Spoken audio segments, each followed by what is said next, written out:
একবার পেরিলি থেকে শুরু করে ওই বেলগা মুচি পর্যন্ত ছুটে যায় আর ছুটে আসে। কোন একদিন সকালবেলা কোন একটা ছেলে, খুব ভালো বাপের ভালো ছেলে, রাস্তায় একটু গর্ত করে আর সকালে উঠে বাসি পেচ্ছাপ একদম ভর্তি করে রেখে দিয়েছে। দেখে বাজে লাগছে, তো তিনজন যাচ্ছিল, একজন বলে শোন, এই যা ছুটছিস না, এতে যদি গরম পানিতে পা দেওয়া হয় তাহলে লাভ আছে। বলে তাই? হ্যাঁ। পা দিদি বলেন, ভুল করে কোন মানুষ ওই পেচ্ছাপটা দেখে ওতে পা দেবে? দেবে না। আরে যদি কেউ বলে এটাই পা দিলে লাভ হবে, এইটা বুঝলে ও দেবে? দেবে না। আরে যদি কেউ বলে যে যদি পেশাব দিয়ে পা ধুস না, তো তোকে আমি দেশি ডিম সিদ্ধ করে গাঢ় দুধের চা খাওয়াবো, এইরকম খাবার কথা লোভ দেখালে আচ্ছা ও পেশাব দিয়ে পা ধুবে? হ্যাঁ না বলেন? কেন ধুইবে না? কারণ পেশাবটা যে খারাপ জিনিস, পেশাবটা যে নোংরা জিনিস, এটা ওই মানুষটা জানে।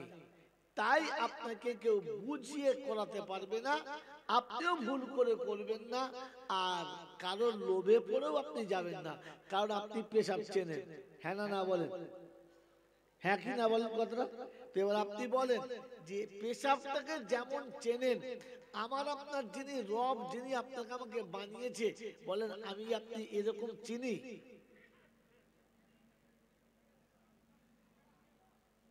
চিনি? রবটাই তো চিনি না।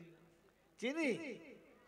মেরে মহতম দোস্তর বুজুর্গ আল্লাহওয়ালা ভাইরা, যদি রব চিনতাম তাহলে আমাকে ভুল করে কেউ কোনোদিন হারাম পথে নিয়ে যেতে পারতো না, অন্যায় আমার দ্বারাই হতো না, আর আমি ভুল করতাম না।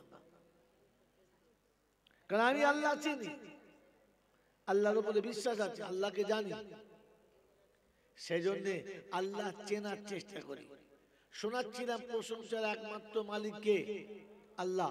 ঠিক তারপরই শত করে দরুদ ও সালাম বর্ষিত হোক আমার আপনার নবী, দোজাহানের বাদশা, আমিনার দুলাল, তাজদারে মদিনা, সরওয়ারে কায়নাইন, ফখর দোজাহান, ইমামুল আম্বিয়া, খাতিমুন নবিয়িন, আশিকুল আরিফিন, শফিয়ে মুজনাবিন, আনিসুল গরিবিন, আশিকুল মুরাদিন, রাহমাতাল লিল আলামিন, জনাবে মুহাম্মদুর রাসূলুল্লাহ, জোরে বলি সকলে সাল্লাল্লাহু তাআলা আলাইহি ওয়াসাল্লামের উপরে, সেই সাথে আল্লাহর অফুরন্ত রহমত ওয়াজাচিত বর্ষিত হোক তার সকল নেক বান্দা ও বান্দীদের উপরে, সকলে বলি আল্লাহুম্মা আমিন। মেরে মোহতরম দোস্তর বুজুর্গ আল্লাহওয়ালা ভাইরা, জ্ঞানীজনরা, সুধী মানুষেরা, আপনাকে আমাকে ভাবার বিষয়, বলেন আল্লাহ আমাদেরকে যা বানিয়েছেন, আল্লাহ আমাদেরকে যেটা বানিয়েছেন সেটা কি? আমি কে? আমি কে? আমাকে পাঠিয়েছে কে? আর আমাকে যেতে হবে কার কাছে? এটা যদি আমার জীবনে চলে আসে তাহলে উন্নতির উচ্চ শিখরে চাপা আমার জন্য সহজ। আর যদি এটাই চিনতে না পারি আর বুঝতে না পারি, তো তাহলে আমি আর আপনি উন্নতির যত রাস্তা ধরি ওটা অবনতির গর্তে নিয়ে যাবে, উন্নতির রাস্তায় যাবে না। মেরে মোহতরম দোস্তর বুজুর্গ আল্লাহওয়ালা ভাইরা, জ্ঞানীজনরা, বুদ্ধিজীবীরা, দুটো কথা মাথায় নিয়ে চলে যান। প্রথম কথা, আমাকে আল্লাহ পাক সৃষ্টির সেরা করে বানিয়েছেন। 18,000 মখলুকের ভিতরে আমাকে শ্রেষ্ঠত্ব দিয়েছে।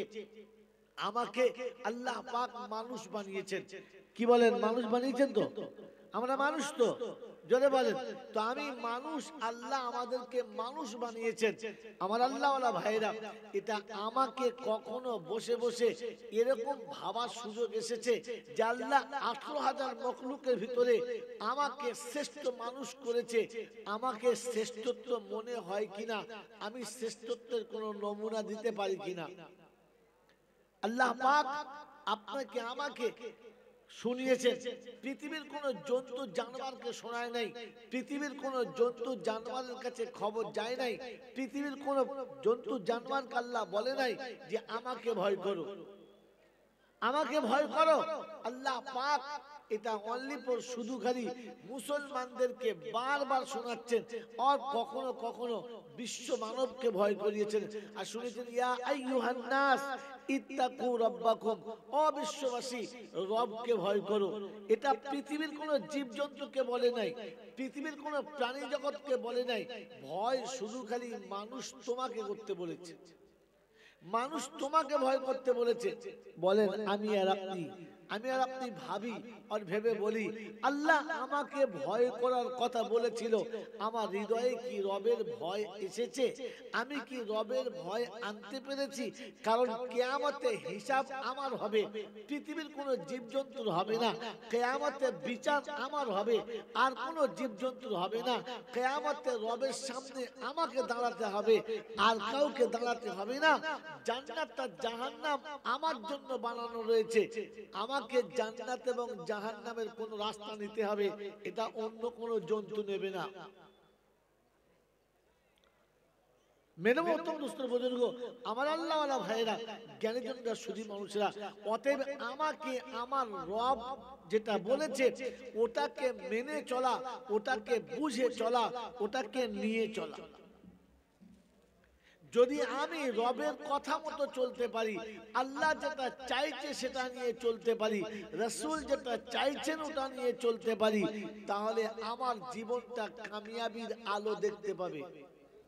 আর যদি এই তোমাদের কাজে চলে, যদি আমি আর আপনি রবের এই অনুরোধ, রবের এই কথাটা না নিতে পারি, তাহলে পৃথিবীর যে রাস্তায় আমি যাচ্ছি ওটা আমাকে অধঃপতনের জায়গাতে নিয়ে যেতে পারে, উন্নতির জায়গাতে নিয়ে যেতে পারে না। আমার বন্ধুরা, আমার আল্লাহওয়ালা ভাইরা, জ্ঞানীজনরা, সুধী মানুষেরা, আল্লাহ পাক শোনাচ্ছেন, আমি তোমাকে মানুষ করে পাঠিয়েছি, তোমাকে মানুষ হয়ে আমার কাছে ফিরে আসতে হবে, তাহলেই তোমার জন্য পরিত্রাণ। আমি তোমাকে মানুষ করে পাঠিয়েছি, আর মানুষ হয়ে ফিরে আসতে হবে। আর শুনিয়ে দিয়েছে, আমি যাদেরকে জাহান্নামে দেব তারা মানুষ হবে না, কারণ আমি মানুষকে জাহান্নামে দেব না, মানুষকে জাহান্নামে দেব না। আর শুনে রেখে দাও, আল্লাহ পাক রব্বুল আলামিন তিনি শুনিয়ে দিয়েছেন যে আমি যাদের জাহান্নামে দেব ওরা জানোয়ারের মতো হবে, মানুষ না। এইজন্য কোরআন শুনছি, ওয়ালাকাদ জারানা লি জাহান্নামা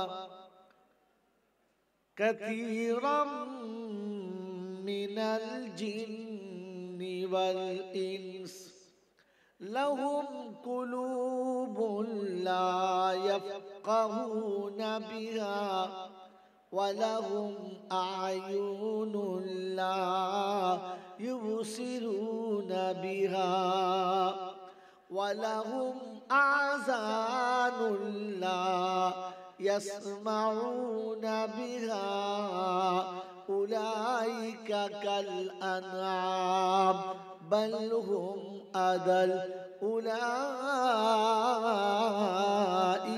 হুমুল গাফিলুন। 9 পারার সূরা আরাফের 179 নম্বর আয়াতে আল্লাহ পাক শুনিয়ে দিয়েছেন, ওয়ালাকাদ জারানা লি জাহান্নামা কাসীরাম মিনাল জিন্নি ওয়াল ইনস, জিন এবং ইনসানের মধ্যে আমি যাদেরকে জাহান্নামের দিকে নিয়ে যাব, জাহান্নামী যারা হবে ওদের নমুনাগুলো শুনে নাও। জিন ইনসান জাহান্নামী হবে, নমুনা কি? বলে তাদের হৃদয় থাকবে অনুশোচনা, থাকবে না।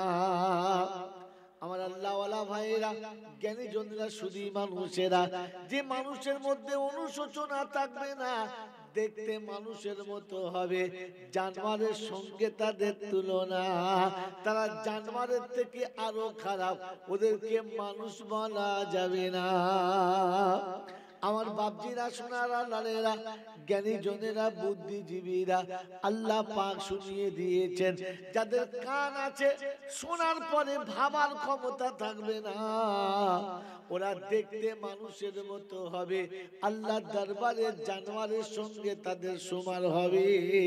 এরা জানোয়ারের মতো হবে, কিন্তু জাহান্নামে যাবে, জাহান্নামের বাইরে যাবে না। এটাও আরেকটা বিষয় ভাবার কথা। আপনি আমি ভাবতে পারি। আল্লাহ আপনাকে আমাকে ভাবার জন্য পাঠিয়েছেন আর শুনিয়ে দিয়েছেন। শুনে রাখো, লাহুম কুলুবুন লা ইয়াফকাহুনা বিহা, যাদের হৃদয় আছে অনুশোচনা থাকবে না, ওরা মানুষের মতো দেখতে হবে কিন্তু জানোয়ারের সঙ্গে তাদের তুলনা। আমার বাবাজি আমার শোনাচ্ছেন বন্ধুরা, বলেন আমার আপনার কাছে অনুশোচনা আছে না? না বলেন, আমি আপনি ভাবি, আমার আপনার কাছে ভাবনা আছে? হ্যাঁ না না বলেন। তাহলে একটা ছোট্ট মজার কথা বলে দিচ্ছি, শুনে নেন। আমাদের দেশে যখন ছেলে মেয়েদের বিয়ে হয় আর বিয়ের পরে যখন দেখে যে জামাই মনে হচ্ছে বড় পীর আব্দুল কাদের জিলানী, জামা একদম হাঁটুর নিচে, মাথায় পাগড়ি, মুখে সুন্দর করে রুমাল দিয়ে টিপে ধরে আছে, দুনিয়া চিল্লালে জামাই চিল্লায় না, তো মেয়ের মা মনে মনে করছে বড় পীর সাহেবের সঙ্গে মেয়ের বিয়ে দিচ্ছি, কপালে কষ্ট হবে না। এরপরে মাস 2-3 পরে খবর নিয়ে দেখছে মেয়ে একটা রাতও ভালো করে ঘুমাতে পারে না, দুবেলা মারধর চলে আর জামাই মদ না খেয়ে বাড়িতে ফেরে না। কথা বুঝেছেন? মেয়ে এসে কাঁদছে, কি হবে? আমি ও বাড়ি আর যাবো না। কেন? তো জামাইয়ের এই হালাত। বলেন এইরকম দুরবস্থা শোনার পরে বাড়ির মুরব্বীরা, বাড়ির অভিভাবকরা কি বলে? কাঁদিস না মা, তোর তকদিরে ছিল কি করবি, ধৈর্য ধর, ধৈর্য ধর আর একটু সবর কর, আল্লাহ একদিন তোর ভালো দেবে, একদিন তোর কপালে সুখ হবে, একদিন তুই সুখে সংসার দেখবি, তোর ছেলেমেয়েরা বড় হলে তোর কপালে সুখ হবে, তোর ছেলেমেয়েরা বড় হলে মানে যত রকমের সান্ত্বনা দেবার দিয়ে দেয়। কি বাবা দিই না? দিই না? জোরে বলে দিই তো। কিন্তু যখন বাড়িতে ছেলের বিয়ে দেওয়ার পরে কোন বৌমা আসে, আনার সময় মনে হলো যেন মা খাদিজা আসছে, মাথা তোলে তো নামায় তো আর তোলে না, মাথার ঘোমটা খোলে না, আর মনে হচ্ছে পৃথিবী নড়লে বৌমা নড়ে না, মনে হচ্ছে মা খাদিজা এসেছে। বাবা 8 মোগলা জোরে ফিরে আসার পরে মনে হচ্ছে খাদিজা নয়, একবার খাদেজা। কি বুঝলেন? তার সে আচার ব্যবহার আর তার চালচলন মোটে সহ্য করার মতো না, কোন রকমের কোন কথা মানে না, আর কোন কথা শোনে না। বন্ধু, তখন আমি আপনি কি বলি, এ বউ চলবে না, বাদ দে।